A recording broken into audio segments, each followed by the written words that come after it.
Hello, citizens of the world. We are anonymous.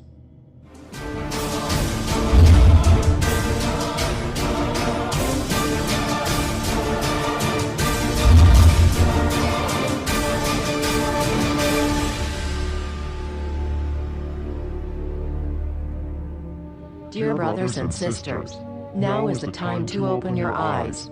In a stunning move that has civil libertarians stuttering with disbelief, the U.S. Senate has just passed a bill that effectively ends the Bill of Rights in America.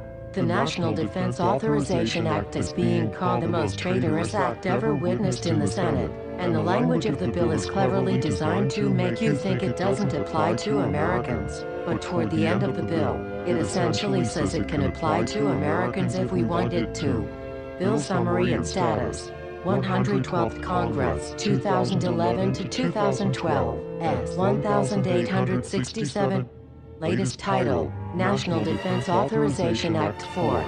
This bill, passed late last night in a 93-7 vote, declares the entire USA to be a battleground upon which U.S. military forces can operate with impunity, overriding Posse Comitatus and granting the military the unchecked power to arrest, detain, interrogate and even assassinate U.S. citizens with impunity. Even Wired magazine was outraged at this bill, reporting, "Senate wants the military to lock you up without trial."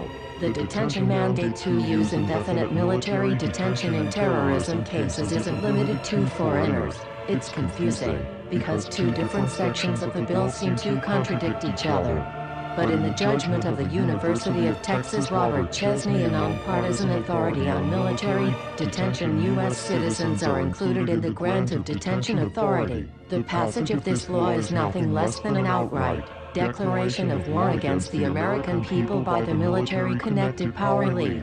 If this is signed into law, it will shred the remaining tenets of the Bill of Rights and unleash upon America a total military dictatorship, complete with secret arrests, secret prisons, unlawful interrogations, indefinite detainment without ever being charged with a crime, the torture of Americans and even the legitimate assassination of U.S. citizens right here on American soil. If you have not yet woken up to the reality of the police state we've been warning you about, I hope you realize we are fast running out of time. Once this becomes law, you have no rights whatsoever in America, no due process, no First Amendment speech rights, no right to remain silent, nothing.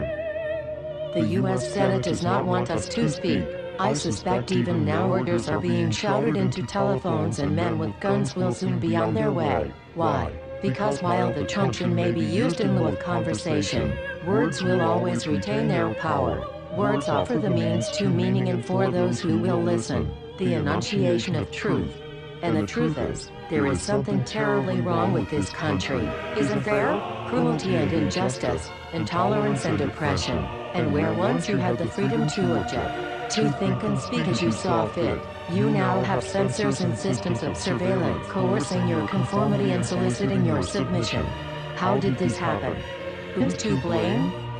Well, certainly there are those who are more responsible than others, and they will be held accountable. But again, truth be told, if you're looking for the guilty, you need only look into a mirror. I know why you did it. I know you were afraid. Who wouldn't be? War, terror, disease. There were a myriad of problems which conspired to corrupt your reason and rob you of your common sense. Fear got the best of you, and in your panic, you turned to the now president in command, Barack Obama. He promised you order. He promised you peace. And all he demanded in return was your silent, obedient consent. More than 400 years ago, a great citizen wished to embed the 5th of November forever in our memory. His hope was to remind the world that fairness, justice, and freedom are more than words, they are perspectives. So if you've seen nothing, if the crimes of this government remain unknown to you, then I would suggest that you allow the 5th of November to pass unmarked. But if you see what I see, if you feel as I feel, and if you would seek as I seek, then I ask you to stand beside one another, 1 year from November 5th, 2011, outside the gates of every courthouse of every city demanding our rights. Together we stand against the injustice of our own government. We are anonymous. We are legion. United as one. divided by 0. We do not forgive censorship. We do not forget oppression. U.S. Senate.